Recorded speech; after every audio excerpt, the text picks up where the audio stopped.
আজকের ভিডিওতে আপনাদের দেখাবো যে শান্তিপুরের গঙ্গার ঘাটগুলির বর্তমান অবস্থা।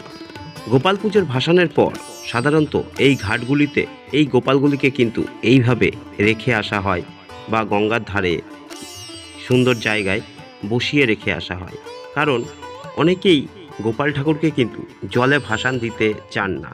কারণ অনেকেই গোপালকে সন্তান স্নেহে পূজা অর্চনা করে থাকেন, যে কারণে তাদের একটা মত আছে যে গোপালকে বা সন্তানকে কখনোই জলে ভাসান দিতে নেই।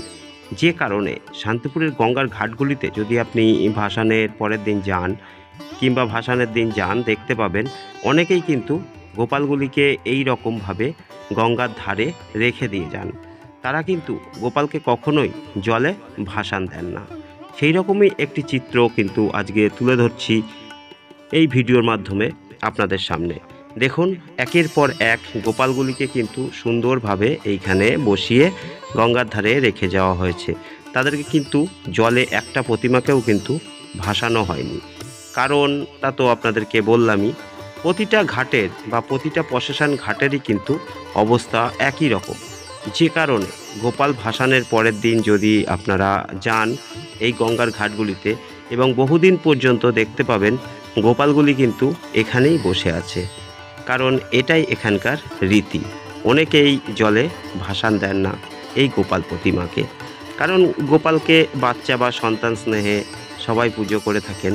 যে কারণে গোপাল সকলের খুবই আদরের ঠাকুর। এই কারণে কিন্তু অনেকেই গোপাল প্রতিমাকে গঙ্গার জলে ভাসান দিতে চান না।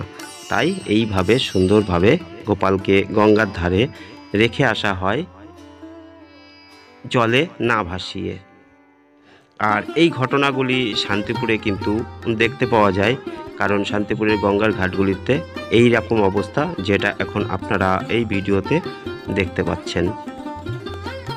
আমি অনেকগুলো ঘাটের চিত্রই আপনাদেরকে দেখাচ্ছি, শুধুমাত্র একটা ঘাট না, আরও দু একটা ঘাটের চিত্র আমি আপনাদেরকে দেখাবো, যেখানে গেলে কিন্তু যা দেখলে আপনাদের এই গোপাল দর্শনও কিন্তু হয়ে যাবে। আমরা হয়তো প্রতিটা মণ্ডপে গিয়ে ঘুরে দেখতে পারি না, কিন্তু এই ভাসানের ঘাটগুলিতে গেলে আপনাদের প্রতিটা গোপালেরই দর্শন কিন্তু পেয়ে যাবেন। ছোট বড় নানান রকমের গোপাল কিন্তু এইখানে এইভাবে বসিয়ে রাখা হয়েছে বা বসিয়ে রেখে যাওয়া হয়েছে। সেটা তো বললামই কারণটা। দেখুন, এখানে কিন্তু সব রকমের গোপাল আছে, এক একটা এক এক রকম সাইজের বা আকৃতির। সবাই কিন্তু এখানে একই সাথে রয়েছে, এবং এগুলিকে এইভাবেই গঙ্গার ধারে রেখে যাওয়া হয় বিসর্জন না দিয়ে।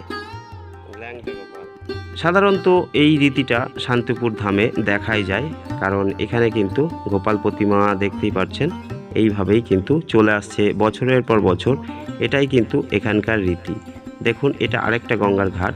এখানেও কিন্তু গোপালগুলিকে রেখে দিয়ে যাওয়া হয়েছে, তাদেরকে কিন্তু ভাসান দেওয়া হয়নি বা জলে বিসর্জনও দেওয়া হয়নি। দেখুন, সব কিন্তু একের পর এক বিভিন্ন আকৃতির গোপালকে তারা এইভাবে রেখে দিয়ে গিয়েছেন। যারা সাধারণত এই পূজাগুলি করেছেন তারা কিন্তু কেউই জলে ভাসান গোপালকে দেননি।